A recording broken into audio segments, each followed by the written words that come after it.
मई 9 हमारे प्रतिदिन की रोटी मिनिस्ट्रीज की ओर से आप सभी को नमस्कार। आज के संदेश का शीर्षक प्रभु द्वारा जाना जाता है, पट्रिशिया रेबिन के द्वारा। आज के पवित्र शास्त्र का भाग यूहन्ना रचित सुसमाचार अध्याय 20 वचन 11 से 18। परंतु मरियम रोती हुई कब्र के पास ही बाहर खड़ी रही और रोते रोते कब्र की ओर झुककर दो स्वर्गदूतों को उज्जवल कपड़े पहने, एक को सिरहाने और दूसरे को पैताने बैठा देख जहां यीशु की लोथ पड़ी थी, उनसे उससे कहा, हे नारी, तू क्यों रोती है? उसने उनसे कहा, वे मेरे प्रभु को उठा ले गए और मैं नहीं जानती कि उसे कहाँ रखा है। यह कहकर वह पीछे फिरी और यीशु को खड़े देखा और ना पहचाना कि वह यीशु है। यीशु ने उससे कहा, हे नारी, तू क्यों रोती है? किसको ढूंढती है? उसने माली समझकर उससे कहा, हे महाराज, यदि तूने उसे उठा लिया है तो मुझे बता दे कि उसे कहाँ रखा है और मैं उसे ले जाऊंगी। यीशु ने उससे कहा, मरियम। उसने पीछे फिरकर उससे इब्रानी में कहा, रब्बूनी, अर्थात हे गुरु।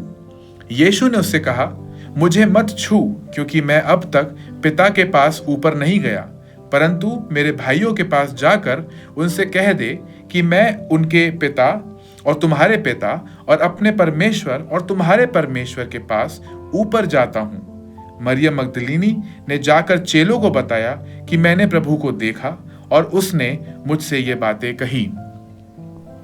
मुख्य वचन यूहन्ना अध्याय 20 वचन 16। यीशु ने उनसे कहा, मरियम। उससे इब्रानी में कहा, रब्बूनी, अर्थात हे गुरु। जब दो भाई गोद लेने के बाद बिछड़े, तब एक डीएनए परीक्षण ने उन्हें 20 सालों के बाद मिलाया। जब कैरन ने विंसेंट को संदेश भेजा, तब विंसेंट ने सोचा, ये अजनबी कौन है? जब कैरन ने उससे पूछा कि जन्म के वक्त तुम्हारा नाम क्या दिया गया था, विंसेंट ने तुरंत उत्तर दिया, टाइलर। तब कैरन को ज्ञात हुआ कि वह दोनों भाई हैं।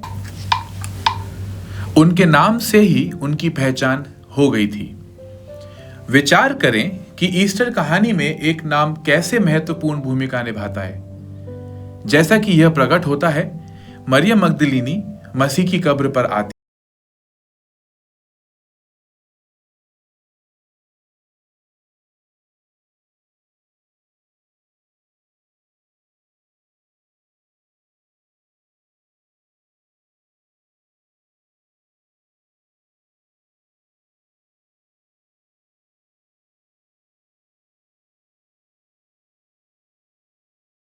में विश्वासियों को ईस्टर की सुबह महसूस होने वाली खुशी को व्यक्त करती है, यह पहचानते हुए कि हमारे पुनर्जीवित मसीह ने सभी के लिए मृत्यु पर विजय प्राप्त की।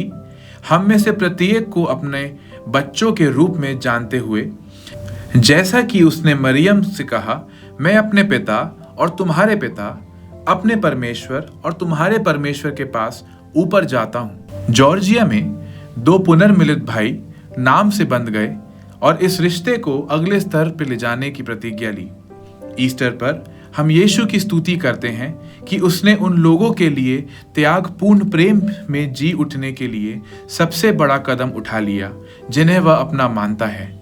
आपके और मेरे लिए वास्तव में वह जीवित है।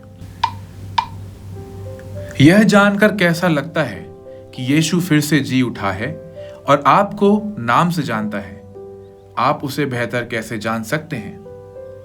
हे प्रिय यीशु, मेरे बारे में आपको विनम्र ज्ञान है। आपके जानने वाले प्यार के बलिदानी वरदान के लिए धन्यवाद। आमीन।